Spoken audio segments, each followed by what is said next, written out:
What's up, guys? This is Joshua Harmon Sr. here, back with another iconic multifamily podcast episode. Today, I want to talk about, and it's just something that you're going to find more and more in this when you follow me. I just do things that I'm passionate about, talk about things that I want to talk about, and I think are relevant and important. It's not always going to be the same stuff over and over. Today, I really want to talk about some minority real estate investors and developers that inspire me. So coming from where I come from, Richmond, Virginia, moved here, Fort Smith, Arkansas about 10 years ago, almost 11 years ago.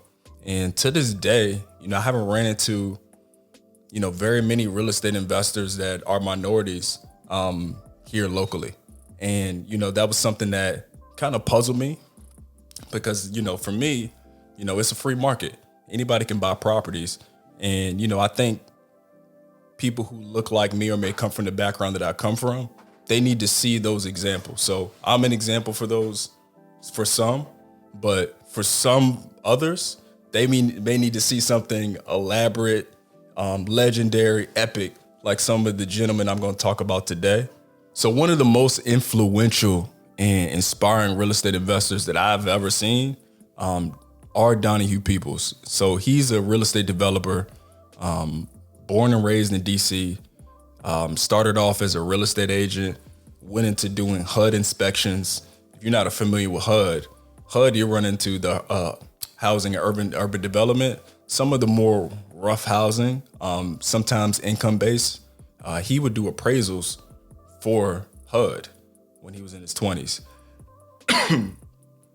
And he then graduated into real estate investing on his own at a very young age and was a millionaire real estate investor, I think by the time he was 23 or 24 years old. And today he's a billionaire real estate investor 30 years later. He's done some iconic projects in Miami.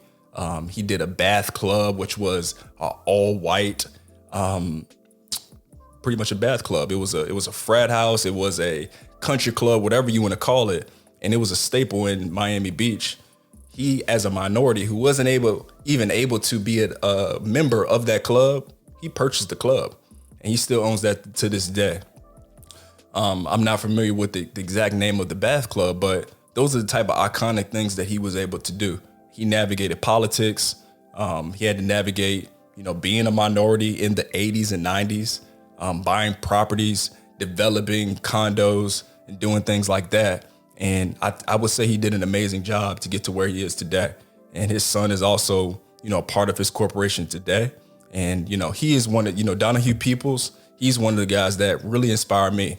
I read his books 2 and 3 times a year just to refresh myself and remind myself that anything that I'm going through, there's people like the men in this book, the women, and some of the other books that really went through things and laid the groundwork for people like me. So this is my first inspiration. And one of his books is The People's Path to Real Estate Wealth. And he's got another one called The People's Principle, which is my favorite real estate book. But I keep that one at home. Nobody gets access to that book but me. I actually have a signature in the People's Principles book. I bought it off Amazon for maybe $20, and it came with the signature inside. So it was really cool for me. The next person that I want to talk about is Jorge Perez. He's part of the related companies. If you guys aren't aware of what the related companies have done, Stephen Ross, who owns the Miami Dolphins, also Stephen Ross in the related companies also built out Hudson Yards in New York City. I believe that's in Manhattan. So iconic group, big time real estate developers. Jorge Perez is a partner of Stephen Ross, and he is a billionaire. Family is from I forget, it was South America, but I don't remember exactly where they're from, and I don't want to misspeak. But he came from nothing. He ended up going to the University of Miami in college to learn about how to, I forget what he was doing, but urban planning, I believe it was. And today he's a billionaire real estate developer. He got his start in affordable housing. So he didn't start off with some of the fancy projects that maybe a Donahue Peoples started off with. His first project, Donahue Peoples, was a huge office space that still stands today on Martin Luther King in DC. And the city of DC actually leased his first office space. So he started off with huge projects. Jorge Perez, he started off with affordable housing. Affordable housing in Fort Smith would basically $650 a rent, $600 rent. Some of your lower income families. And that's what he started off developing and investing in. Today, he does condos, he does high rises, and it's art centric.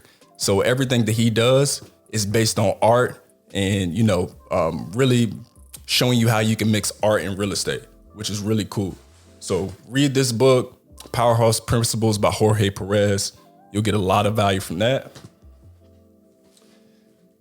Last but not least, Harmon Russell. So he is a man that, he's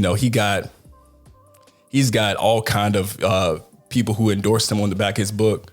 Congressman John Lewis, who had, in his early 20s actually did the march in Birmingham, Alabama with Martin Luther King. You got Hank Aaron. You got a lot of people endorsing this guy. And he was born in Atlanta back in the early 1900s. And he came from nothing. Actually had a speech impediment, really struggled with speaking. Smaller stature gentleman. And he made it from nothing, buying a house here and there. And he actually, like this book says, built out Atlanta. So read up on this book. It's been a little bit since I read this book, but he's definitely somebody, Harmon J. Russell, that really stuck with me. Coming from the bottom, poor, not even having a bathroom in his home growing up, using outhouses, working with his father who was a builder and actually built properties, but would leave and not really have any money. And he didn't own the properties after he built them. He was building on behalf of other people. And Harmon Russell actually built a house, I want to say when he was in high school or middle school, built a house that he owned. He actually showed some resilience by, showing that when he built that property, he actually built the property of someone else's property line. And he actually, as a young black man in Atlanta, in the early 20s, stepped up and talked to that property owner that he built on their line, and they actually allowed him to keep his property. Like, that's something that doesn't really happen often. He shows a lot of resilience, his smarts, even with having a speech impediment. So this is somebody that I really look up to, really recommend this book as well.